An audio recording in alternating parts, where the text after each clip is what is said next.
Should dockside be banned? Well, that's the topic of this video. Well, we're not going to answer with a defined yes or no showcase by proof. We're just going to open up a discussion. And it is a worded discussion because it's something that a lot of people have on their minds. Both of ban it and not ban it. Now on this YouTube channel, we are really fond of data from tournaments. So what we have here showcased by the arrow, we have a pie chart with a perfect 50-50 split or something of a 60-40. That means that from all of those 26,316 tournament entries, we have 60% of those that have included dockside inside their deck list. The average win rate from all of those 26,000 is 21.61, while those 60% that have included dockside have an average win rate of 23.10, which is an increase by 1.49%. So the short verdict is dockside seems to be good, but it doesn't boost the win rate that much. Like, the difference isn't huge. For argument's sake, let's pretend that that value up there, that plus 1.49 that the arrow is pointing at, would be 10. That would definitely indicate that dockside is overpowered and probably should be banned, because that would tell that every deck that have included dockside in them have basically increased their win rate by 10%. And that's a big difference. For only including one specific card. But as we don't see that, we don't have a clear verdict saying that dockside is overpowered. It's good, but so are other cards. For example, there's gonna be a lot of cards that I can find that is showcasing a similar positive showcase of increase by something around 1 to 2%. Now, of course, we should probably mention that some commanders like Venota is dragging down the win rate for dockside. Or things like Niv Mizzet Peru, not equally terrible, but still weaker than the total average, kinda. As well as 24 decks from Brolin, Shabraz, Sky, Rider with the Shark, Jeskai color identities, also dragging down the win rate of dockside. But here's the thing, they're not that many. But I actually did take a look at this just for fun's sake. I made an inclusion of only looking at dockside while at the same time excluding some commanders that were basically dragging down the win rate. But it didn't really increase that much. It went up to 23.31. So if you compare this one, you have 23.10 and here you have 23.31. It's getting a little bit better win rate when you're excluding Venota and Brolin, but still not that big of an impact. The verdict is still by data that dockside is not boosting the win rate by an enormous amount just because you have it inside your 99. There's also the argument for actually taking a look at the color identities of certain things. For example, how good are certain colors doing with or without the color identity of red. But that doesn't really paint a good picture either. For example, if we look at mono red, you have an average win rate of 21.72 from 807 total tournament entries with a commander in the red color identities. But then if we actually add colors and look at Jeskai, we have white, blue and red, the win rate actually goes down. And now we have more colors and probably more synergies with dockside, which makes it a little bit confusing. But don't worry, I will explain why that's the fact. So here we have Simic that is doing 21.64. It's fairly in the mid area, it's kind of okay. But then you look at Bunt, you're adding white. In theory, this should be better because we all know that more colors the better, which is fundamentally true, but in some cases, some specific cases, that's not fundamentally true, because the ultimate problem is that the banned option commanders aren't really that good at the moment, while in Simic, you have some really good commanders that is capable of winning. KINNAN, Nadu, they're good, they know how to win the game, while banned colors don't really know how to do that. If you look at the mono red, you have Godo and Magda. Those commanders are really clean, straightforward, and they know exactly how to win the game. If you look at Boros, you don't have that. You have Venota. You have Serda as well, and Serda is doing a little bit better than Venota, but still the Boros commander options are just not up to pair compared to the mono-red commander options, because the mono-red commander options are usually combo pieces and sometimes even value engines inside the command zone. As you can see here, Venota is doing really bad, while mono-red Magda, as you can see here, is doing an enormous amount better, and she's lacking the color identity of white, but the card Magda is just so good that it's boosting her. But that recreates the discussion about the dockside extortionist again. Is it actually doing something for some decks that is a little bit exploitable? For example, you have dockside and displacer kitten, which is creating a really cool paradox engine. Barin Master Wizard, dockside extortionist. Kenrith the Return King is usually using dockside extortionist with various loops, sacrificing dockside and then reanimating it for infinite mana. Not to speak of Cisse, that is looping it with Emil the Blessed. Or loops with Mayhem Devil, dockside and Ruthless Technomancer. But here's the thing, that's still not always the case. For example, you have Cursed Mirror, Sawn Half, dockside when you're excluding blue basically, and it's still kinda okay win rate. It's not showcasing a busted performance. Cloudstone Courier dockside together with Orcish Bowmaster, that's an infinite mana, infinite damage loop, where we're also now this time excluding blue. It's also not showcasing a dominating performance. It's still around the okay area. Now I have looked around on various different combinations, and I can say it's not busted. Now you're starting to see better and better win rate when you're starting to include bigger and bigger good or cards that have been confirmed good together. Then yes, you're starting to see a clear, this is a package that is good.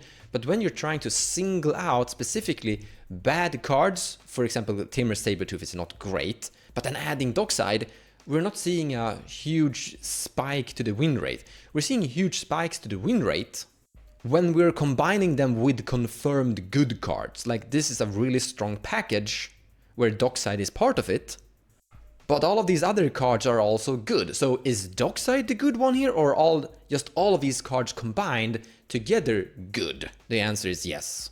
But however we tweak and turn it, we're not seeing in the data that dockside is overpowered. It's good. You should probably play the Goblin, if you can, if you're red. It's auto-included if you're playing red. But you can still have a pretty amazing win rate even though you're not playing red. In a recent video, this one's thumbnail, I showcased that KINNAN has a pretty amazing win rate, even similar to many other commanders. And then a more updated version, I made this video's thumbnail where I showcased a bunch of various commanders that are all equally good, more or less. All of these commanders are, in my opinion, equally good according to data and statistics from tournaments. The ones that are not red is Tivit, TNT, Tymna and Thrasius, Nadu, KINNAN, Atraxa. And I know what a lot of you are going to say, that look, red is a dominating color. And yes, red is a very dominating color. A lot of commanders in the top tier area section are basically performing really good. Like there are more red decks here than the non-red decks here. But the verdict is still that if you're picking up something like Tivit, you're still capable of having a decent win rate, chance and such, even though you don't have access to dockside and the red colors.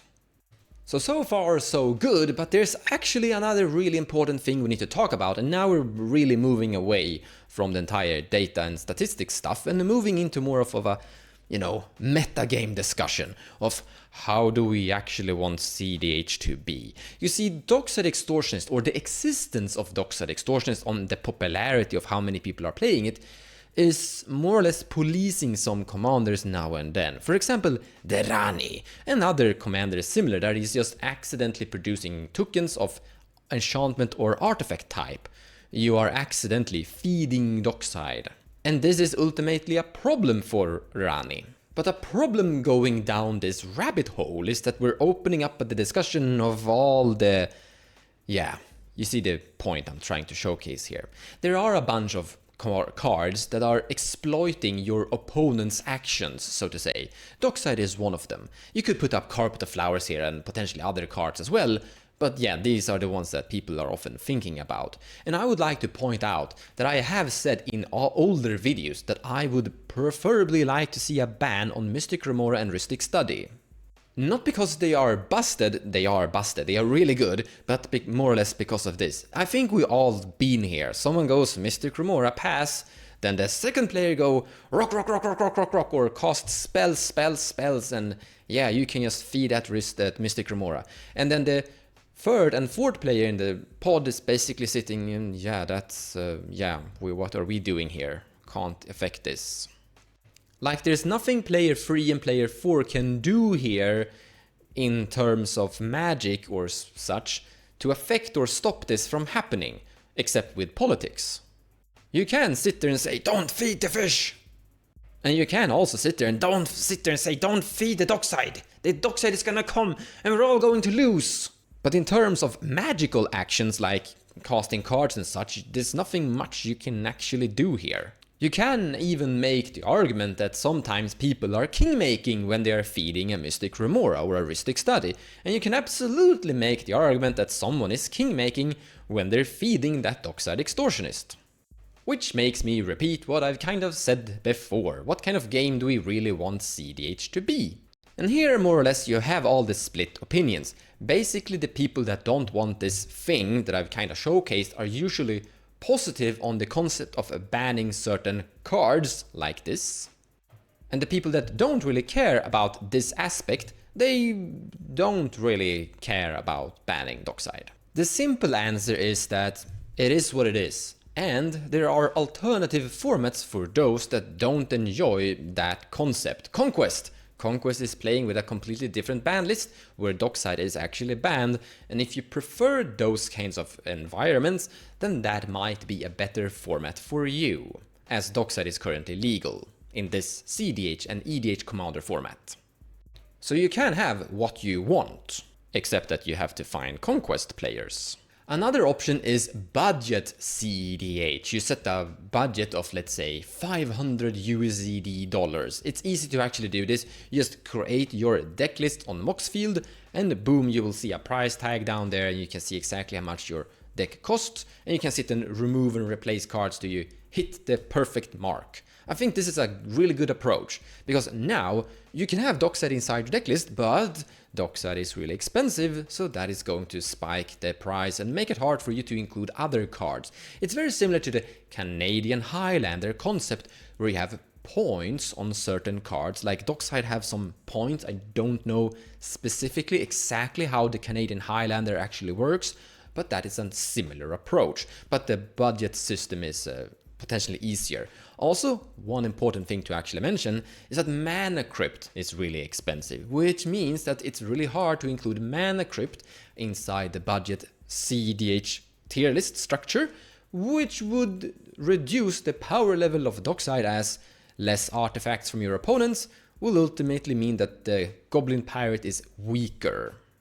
So what have we learned today? According to data, in my opinion, we don't need to ban dockside. It is not an overpowered card. It's not making decks that are including dockside have an enormous higher win rate compared to decks that don't include dockside.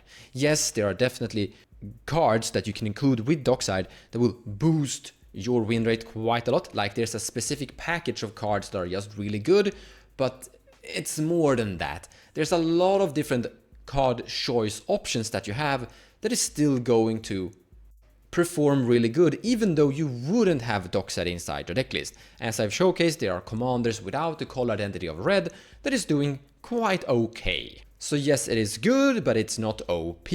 One factor is basically that a lot of people that are on color identity of blue is basically just cloning this one from their opponents. Like, everyone has dockside, even the ones without the color identity of red. Which actually goes back to, like, you cast dockside and you feed my phantasmal image, haha! But I think a solution for all of you who wanna play cEDH without this thing is to host and organize budget tournaments for Commander. You can set the limit on something like $500 or $1,000 or, well, yeah, up to you. I think that would make all of your wishes come true. I actually think that budget cEDH is really fun and quite cool. And you don't even need a ban list in that. You can remove the entire ban list and just say the ban list is 500 USD dollars. I hope you got something out of this video and my rant about my opinions regarding dockside.